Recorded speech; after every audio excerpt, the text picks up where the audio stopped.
अस्सलाम वालेकुम जी व्यूअर्स, कैसे हैं आप? उम्मीद है कि आप बिल्कुल ठीक ठाक होंगे। मैं भी अल्लाह का शुक्र है बिल्कुल ठीक ठाक हूँ। आज आप लोगों के साथ खीर की रेसिपी शेयर करने वाली हूँ, जो कि गाजर की खीर होती है। तो आपने इस रेसिपी को फुल वॉच करना है। तो गाजर को हमने इस तरीके से कद्दूकश कर लिया हुआ है। इस तरह का कटर अगर आपके पास मौजूद है तो आप चीज़ों को अच्छे से कद्दूकश कर सकते हैं। तो अब हमने चावल लिए थे 2 किलो दूध के लिए 1 कप, बिल्कुल छोटे साइज़ वाला जो कप होता है वो चावलों को काफ़ी होता है, तो उसको हमने ग्राइंड कर लिया था थोड़ा सा पानी डाल के। तो अब हमने तकरीबन पौना गिलास पानी ऐड करना है जिस बर्तन में हमने खीर को बनाना है। तो पानी जैसे ही गर्म होना स्टार्ट होगा तो हम इसमें गाजर शामिल कर देंगे। तो ये प्रोसेस जो है ये इंतहाई अहम है। आपने अगर आपके पास दूध की क्वांटिटी कम भी हो तो आपने खीर अच्छे वाली बनानी हो तो सबसे पहले आपने चावलों और गाजर को अलहदा से कुक कर लेना है। तो हमने गाजर इसमें ऐड कर दी है।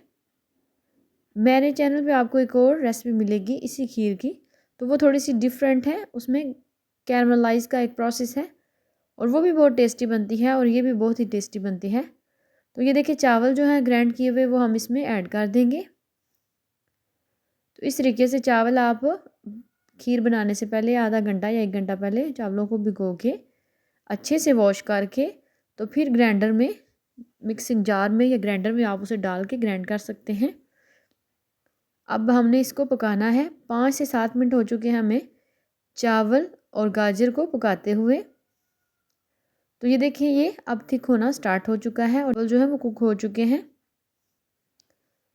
तो अब हम इसमें शामिल कर देंगे दूध। दूध है मेरे पास 2 किलो। 2 किलो दूध शामिल करने के बाद अब हम इसको इसमें अच्छे से मिक्स कर लेंगे ताकि चावलों की गुठलियाँ ना बने। जब आपने चावल गाजर के साथ ऐड करने हैं तब भी आपने इस बात का ख्याल रखना है कि आपने साथ साथ चमचा चलाना है ताकि गुठलियाँ चावलों की ना बने।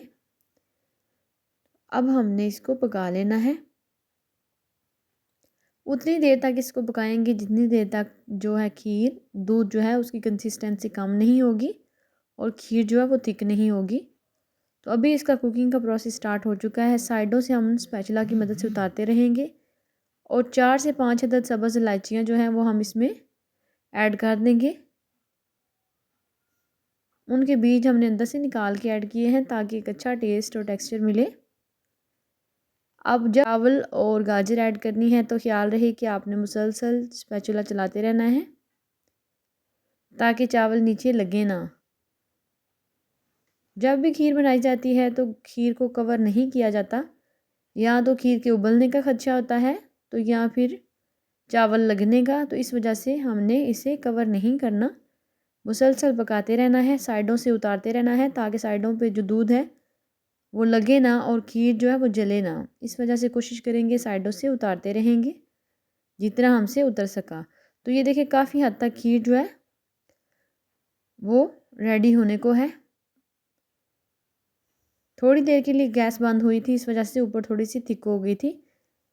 तो अब हमने इसमें चीनी ऐड कर देनी है। चीनी आपने जब थी खीर जो है वो एंड पे इतनी कंसिस्टेंसी से थिक हो जाए तो चीनी ऐड करेंगे। इससे पहले अगर चीनी ऐड करेंगे तो खीर ज़्यादा जल्दी जल जाएगी। इसलिए कोशिश करेंगे कि जब हमारी खीर काफ़ी हद तक थिक हो जाए तो हम इसमें चीनी ऐड करेंगे, क्योंकि चीनी ने भी अपना पानी छोड़ना है और उसी के साथ हमने खीर को अब पका लेना है।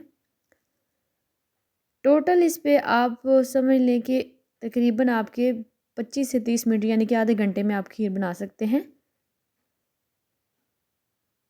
अगर दूध ज़्यादा हो तो टाइम ज़्यादा लगेगा। तो अगर चीज़ें आपके पास बिल्कुल रेडी हों तो फिर आप 30 मिनट में, आधे घंटे में, 45 मिनट तक आसानी से खीर बना सकते हैं मीडियम टू लो आंच पे। तो ये देखिए बुलबुले से जब बनेंगे तो समझ लें कि जो चीनी है वो इसमें अच्छे से डिज़ोल्व हो गई, उसके अंदर जो पानी था वो ड्राई हो गया है। अब इस टाइम पे ख्याल ये रखना है कि आपने आँच को बिल्कुल हल्का कर देना है ताकि आपके ऊपर छींटे ना पड़े गरम गरम।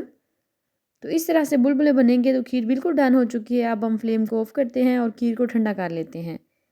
तो ये जनाब हमने खीर को ठंडा कर लिया है। अगर आपको मेरी सादा रेसिपी पसंद आई हो तो आपने चैनल को सब्सक्राइब करना है, लाइक करना है और साथ ही लगे बेल के आइकन को दबा देना है ताकि मेरी सादा सी आसान सी रेसिपी सबसे पहले आप तक पहुँचे। अल्लाह पाक सब की रिज़्क़ लाल में बरकतें डाले। इस दुनिया में जितने बीमार हैं अल्लाह पाक सबको शिफाए कुल्ली अता फ़रमाए और मेरी बहनों ने इसे ठंडा करके सर्व करना है। आपने एंजॉय करना है और मुझे फ़ीडबैक लाज़मी देना है। मिलते हैं अच्छी सी रेसिपी के साथ। अल्लाह हाफ़िज़।